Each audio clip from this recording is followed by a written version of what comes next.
नमस्कार। प्रस्तुत है आज का चिंतन।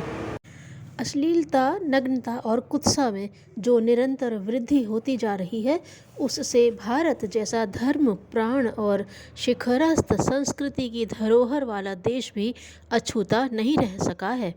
जहाँ शील और लज्जा को नर नारी का प्राकृत भूषण माना जाता है, वहीं अश्लील, नंगी और कुरुचिपूर्ण फिल्में धड़ल्ले से चल रही हैं। मनुष्य के भीतर छिपे बैठे उस पशु का मन बहलाव करने और अपनी जेबें भरने के लिए फिल्म निर्माताओं ने शील और लज्जा की होली ही जलाकर रख दी है। फिल्मों ने इस अश्लीलता को और भी व्यापक बना दिया है। पाश्चात्य देशों में यौन विषयक फिल्में बहुत बड़े परिमाण में बनती हैं। पिछले दिनों वहाँ उनका बाजार भी था, किंतु अब उन देशों के लोग इस उच्छृंखलता से बेजार हो चुके हैं। वहाँ ऐसी फिल्मों के निर्माण और व्यापार बंद होता जा रहा है। अब हमारे देश में ऐसी फिल्में बनने लगी हैं।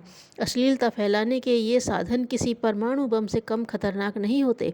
परमाणु बम गिराए जाने पर ध्वस्त हुए नागासाकी और हिरोशिमा नगर तो पुनः निर्मित किए जा चुके हैं, किंतु अश्लील और कुत्सित फिल्मों ने हमारे देश के नागरिकों और विशेषकर नई पीढ़ी के चरित्र का जो नाश किया है, उस विनाश की क्षतिपूर्ति कर पाना असंभव है। सिनेमा मनुष्य को विज्ञान की बहुत बड़ी देन है, जो मनोरंजन और लोक शिक्षण का एक सर्वोपयोगी सुलभ साधन बन सकता है, किंतु उसका प्रयोग समाज का अहित करने में ही हो रहा है। पहले गिनी चुनी वेश्याएं अपने शरीर प्रदर्शन द्वारा थोड़े से लोगों को विकृत रुचियों को तृप्त करती थी। उन तक पहुंच भी थोड़े ही लोगों की थी।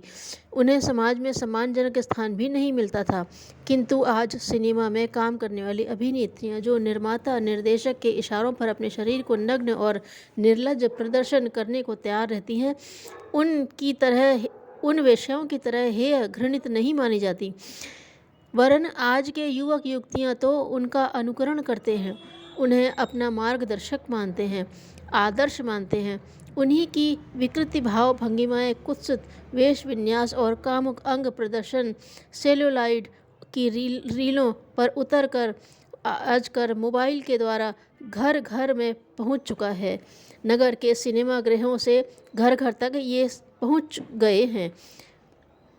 शरीर प्रदर्शन के द्वारा फैलने वाली कुत्सा सिनेमा के माध्यम से व्यापक बन गई है। फिल्मों को अश्लीलता से बचाने के लिए सरकार ने सेंसर बोर्ड का गठन कर रखा है, फिर भी अश्लीलता का कोई व्यापक मानदंड स्थापित नहीं किए जाने और उनका कड़ाई से पालन नहीं होने के कारण अधिकांश भारतीय फिल्में निरंतर अश्लीलता, कुत्सा व कामुकता के जाल में उलझती जा रही हैं। नए प्रयोग, नई लहर और कलात्मक फिल्मों के नाम पर वही कुछ कचरा दिया जाता है। आज कला और साहित्य के अमृत में अश्लीलता का विष घुलता जा रहा है। अश्लील फिल्में उनमें एक नया अध्याय जोड़ रही हैं।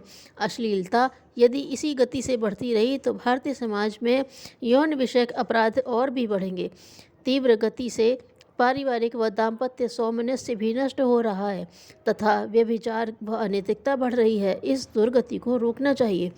आज हमें अपनी सारी शक्ति सभ्य और शील युक्त समाज की रचना में लगाने की आवश्यकता है। फिल्मों में बढ़ती अश्लीलता का प्रतिकार करने का हर संभव प्रयास प्रत्येक विवेकशील भारतीय को करना चाहिए। सरकार को भी इस दिशा में कोई कठोर नीति अपनानी चाहिए। आजकल हर प्रत्येक व्यक्ति के हाथ में मोबाइल, जिसमें आज के युवा कुछ अच्छे और कुछ उसी तरह के बेढंगे रील्स बनाकर नंगे नाच प्रदर्शित कर रहे हैं। इन पर रोक लगनी आवश्यक है। धन्यवाद।